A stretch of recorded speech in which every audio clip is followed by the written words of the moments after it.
You are watching Indian Open right here on Bloomberg Quint. The equity markets seem to be doing okay. Not bad is actually not bad is probably a good thing considering what we've been seeing the whole of last week. The Nifty Bank, as I said, about 1/3%. But lots to talk about to our next guest. Remember, India's GDP may have grown at a faster pace than expected in the third quarter. The question mark only is what happens over the course of the next few quarters and what happens to internal macros as well. The current account deficit has widened to 2% in the financial year as well, maybe less than what economists had been anticipating, but add to the fact that inflation is back under control as well. So are we safely say that India is truly on the path to recovery? And how would India and other export-oriented economies, India is not one really, but what do the other export-oriented economies do in light of all that's happening on the global front, on the much abused term now, trade war? Let's talk about all of that to Chief India Economist at J.P.Morgan, Sajjid Chinoy. He joins us right now on the show. Sajjid, great having you. Good morning. Neeraj here. Thanks for joining in.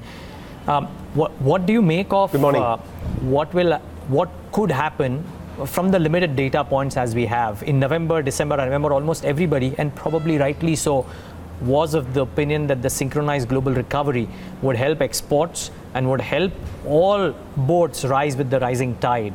Is that at risk here? I think that's at risk for two reasons. One is you are, for the first time in many years, seeing this strong synchronized upturn in global growth, especially in goods. You're seeing 65% of emerging markets last year saw growth upgrades of more than one standard deviation.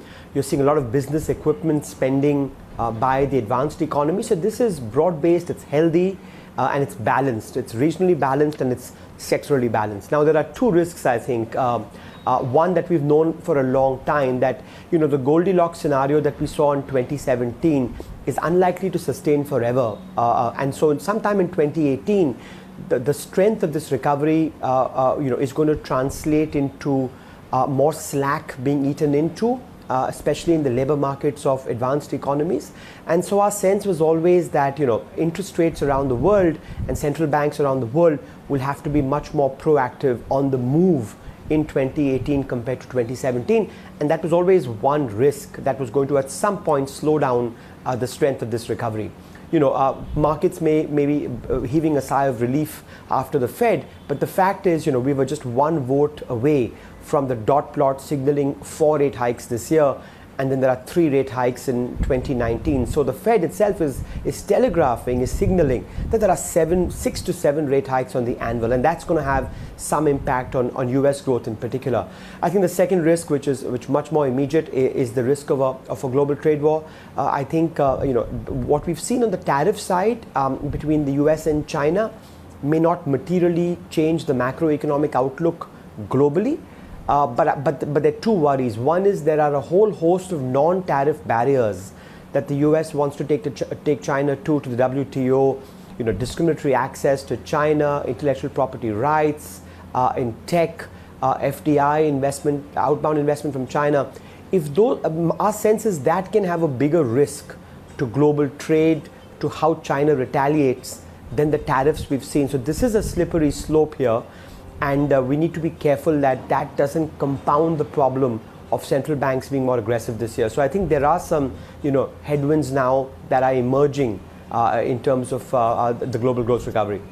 Would it be fair to say, Sajjid, that there is, and there are two things out there. One, a lot of uncertainty from a policy perspective and from a stance perspective, and some bit of a dichotomy as well, right? I mean, US took this big step against China, so-called big step against China, and then there were comments about how they'll try to reach some bit of a backdoor agreement of sorts. They've already done that with South Korea, will reach some agreement with China as well.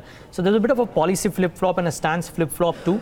Add to that the uncertainty, as you said, on the fiscal measures as well by a lot of countries, including the US.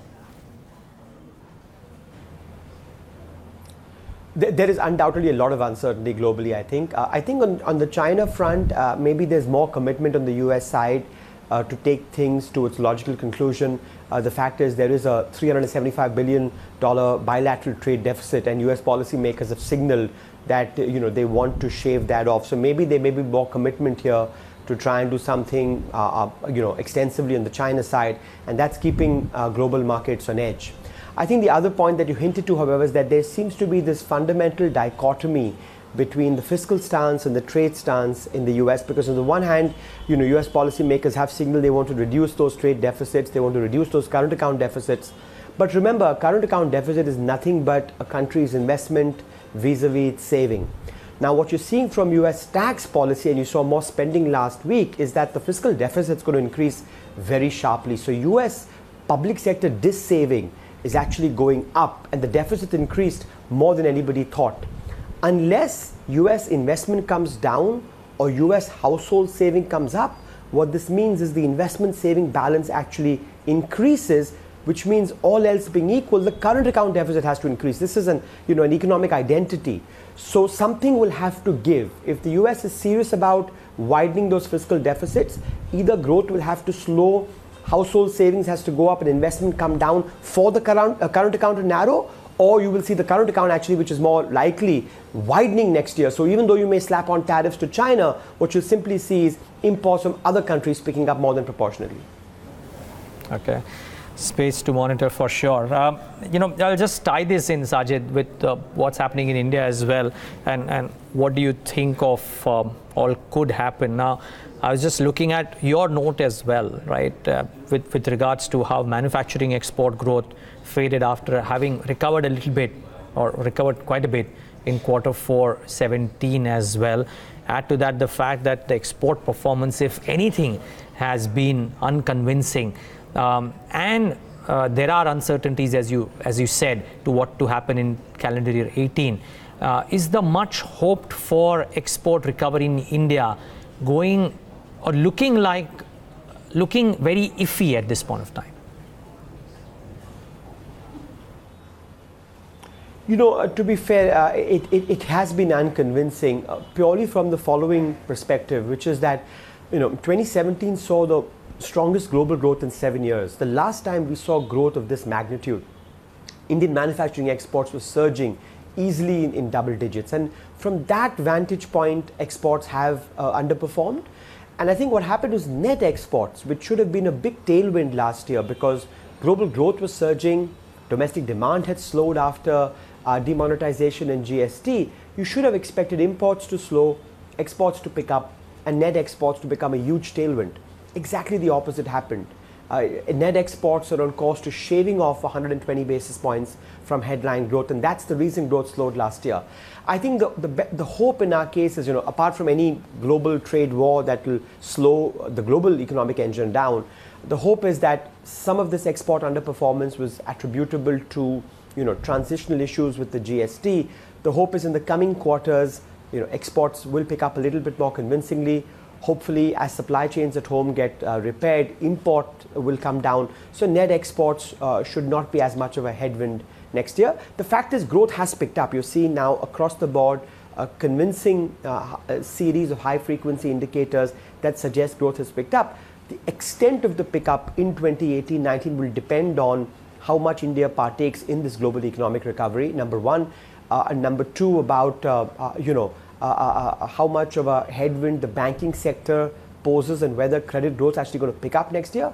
And number three, what's going to happen on the policy front. The fiscal deficit is on course to correcting, so the fiscal stance this year will be contractionary, and monetary conditions have tightened because of the big run-up in bond yields. So there are some headwinds here, but at least the hope is that there will be some pickup in growth because this huge headwind from net exports last year actually fades quite sharply.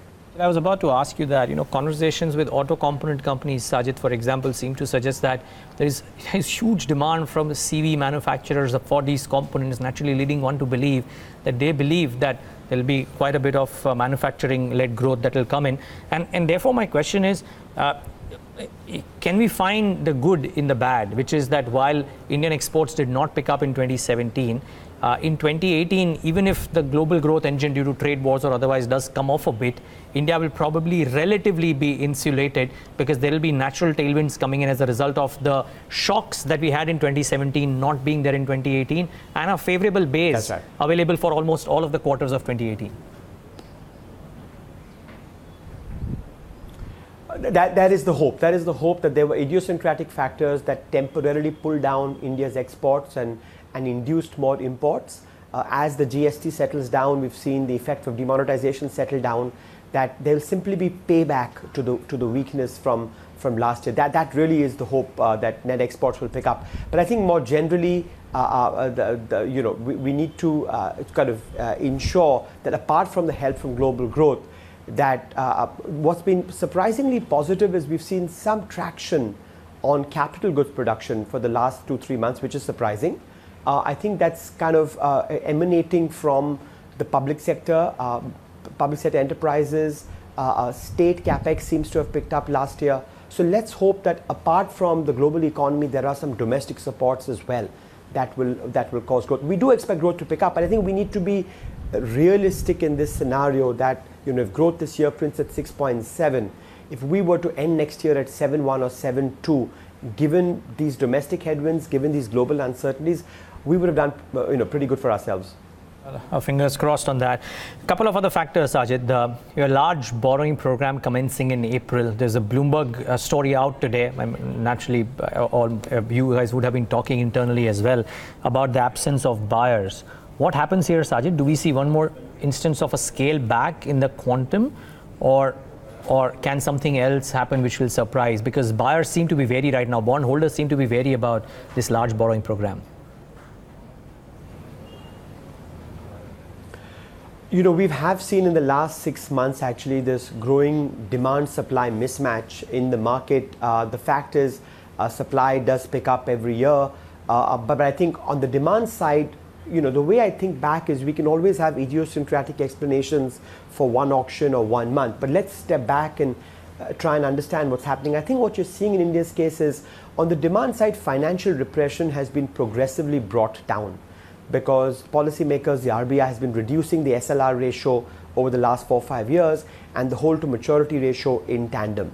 So on the one hand, we've brought down financial repression so that banks are not captive buyers of government bonds, that credit can go to the most productive parts of the economy. But that also means that banks are subject to much more mark-to-market risk when in fact they do buy bonds, because they don't have the protection of the HTM. On the other hand, we've seen that there is an understandable wariness to dramatically open up foreign portfolio investor limits, and so the general limit is full, and so even if at these levels some foreigners want to buy, there is no space for the most part. This is before the fact that you've had some outflows in the last 2 weeks. So I think on the one hand, if you want to reduce financial repression and there is no urgency to open up the capital account, then what is needed is a commensurate reduction in supply and the fiscal deficit. And the fact is, over the last 4 or 5 years, the center has done its part. It's brought its deficit down, notwithstanding the recent slippage. State deficits have moved the other way. So the consolidated deficit the last 5 years has simply come down from about 6.7% to 6.4%. So something has to give. I call this kind of a fiscal trilemma, that on the one hand, if you're reducing financial repression, and the consolidated supply or deficit is not coming down in tandem, and we have limits on how much foreigners can buy, something has to give. And I think that's fundamentally what's keeping the bond market on edge. I think very quickly, just to conclude, I think next year, hopefully some of the fiscal uncertainty goes away. I think when the borrowing program comes out today, I'm sure the government's going to be more judicious about where that supply is issued, that it's issued across the curve. And one upshot here is later in the year, if credit growth remains soft, then maybe naturally from a portfolio perspective, banks will be more able to buy bonds. But I think unless we address the larger trilemma that I spoke about, bond yields, I think, will continue to be range-bound and under pressure and subject to a lot of uncertainty. Just a quick follow-up. In the conference that you guys had in October, if I'm not wrong, a lot of your global peers, the people who you work with in J.P.Morgan, had come and said that they were hoping for these bond limits for foreigners to open up, because they virtually come to a standstill after a euphoria in the first half of the fiscal year 17. What's the status there? And if it opens up, if it's not only already opened up, will we see buyers coming in as well? So I think there are two limits here. There's a general limit, there's a special limit. One can argue that the special limit is not full. I think policymakers are understandably cautious about this. We just spoke about all the global uncertainty, all the global volatility. What you don't want is a big increase in the general limit such that there are capital inflows now and then there are outflows later, exacerbating volatility. I think one thing that policymakers can perhaps consider is there are a lot of real money investors in India who want to be invested in India for the long term, who don't technically qualify for the general limit. So maybe one prudent measure is to broaden the definition of the special limit, which is now open to sovereign wealth funds and central banks. If we can broaden that definition, what you could do is strike a balance between getting the real money flow, so to speak, the sticky money in India, and at the same time not exposing the economy to too much volatility. But I think policymakers probably would be considering all these measures to ensure that the borrowing programs goes through. Okay. Sajjid, we can chat more, but afraid out of time on this show. But thank you so much for taking the time out and joining us this Monday morning on Bloomberg Quint. Well, that's the view from Sajjid Chinoy on his thoughts on, well, economy, global trade war and the implications thereof, if any. Let's wait and watch. Hopefully 2018, because of the base effect and otherwise, and return to normalcy, could see India sail through even if there is a bit of a pullback.